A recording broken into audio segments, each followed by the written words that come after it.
ഇന്ന് നേടിയ നേട്ടങ്ങൾക്കെല്ലാം അടിസ്ഥാനമായി പ്രവർത്തിച്ചത് കമ്മ്യൂണിസ്റ്റുകാരാണ്.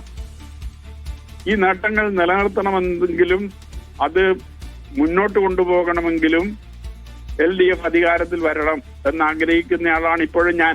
അല്ല, നിലവിലുള്ള LDF, അതായത് താങ്കൾ പറഞ്ഞതുപോലെ കുറ്റക്കാരെ സംരക്ഷിക്കുന്ന, രക്തസാക്ഷി ഫണ്ട് വെട്ടിക്കുന്ന ആ LDF തിരിച്ചു വരണമെന്നാണോ താങ്കൾ ആഗ്രഹിക്കുന്നത്? അത് തിരുത്തണം എന്നാണല്ലോ, അതിനാണല്ലോ ഈ പ്രവൃത്തിയെല്ലാം ചെയ്യുന്നത്. തിരുത്തലുകൾ വരുത്തുമെന്നുള്ള വിശ്വാസമാണ് താങ്കൾക്ക് ഇപ്പോഴുള്ളത്? തിരുത്തണം എന്നാണ് എന്റെ ആഗ്രഹം. അതിനുവേണ്ടിയുള്ള ശ്രമമാണ് ഞാൻ നടത്തിക്കൊണ്ടിരിക്കുന്നത്. പാർട്ടി ഇനി തിരുത്തലുകൾ വരുത്തുമെന്ന് താങ്കൾ കരുതുന്നുണ്ടോ? നോക്കി കാണാം. ഒരു സാങ്കല്പിക ചോദ്യം കൂടി ചോദിച്ചോട്ടെ. വരുന്ന തെരഞ്ഞെടുപ്പിൽ മത്സരിക്കാൻ വല്ല ആഗ്രഹവും കുഞ്ഞികൃഷ്ണനുണ്ടോ? ഒരാഗ്രഹവുമില്ല. ഒരു തെരഞ്ഞെടുപ്പിൽ മത്സരിക്കാൻ ആഗ്രഹിക്കുന്ന ഒരാളല്ല ഞാൻ. തദ്ദേശ തെരഞ്ഞെടുപ്പിൽ പോലും മത്സരിക്കാൻ ആഗ്രഹിച്ചിട്ടില്ല.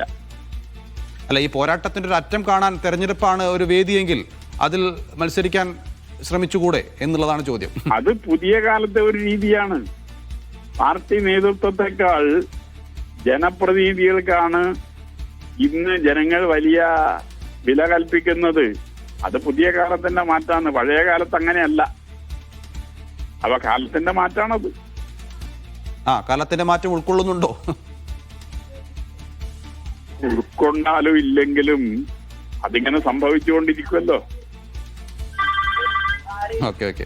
അല്ല, വാർത്തകളൊക്കെ പല സോഷ്യൽ മീഡിയയിലൊക്കെ നിറയുന്നത് കുഞ്ഞികൃഷ്ണൻ അവിടെ സ്വതന്ത്രനായി മത്സരിക്കും, UDF പിന്തുണ നൽകുമെന്നൊക്കെയാണ്. അതിലൊന്നും ഒരു അടിസ്ഥാനമില്ല.